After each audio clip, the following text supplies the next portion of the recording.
మనం రాబోయే ఆ వెహికల్ కి 15 ఏళ్ళు ఏమో కాల పరిమితం, దాన్ని లైఫ్ ట్యాక్స్ అని కూడా ఈ 15 సంవత్సరాల పాటు మనం వాడుకోవడానికి పన్ను ముందే కట్టించుకుంటున్నారు కదా. కట్టించుకుంటారు. అవును.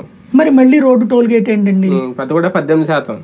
సరే హైవే వాడేసాడంటే ఒక అర్థం ఉంది, ఎందుకు ఈ రోడ్లు కాదు కదా అనేసి. కానీ ఈ డబ్బులు వచ్చేది రాష్ట్రానికేగా.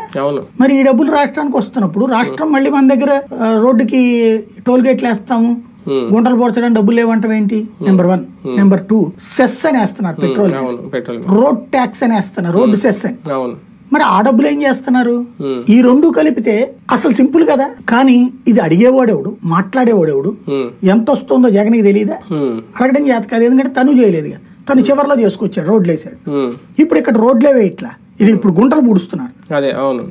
కానీ అదేదో జేబులో నుంచి ఇస్తున్నాం అన్నట్టు ఫీల్ అవుతున్నారు. మన అందరి దగ్గర వసూలు చేశారు. అదే కాకుండా మళ్ళీ రోజు పెట్రోల్ మీద కూడా వేస్తున్నాం, కడతాం రోడ్డు సెస్.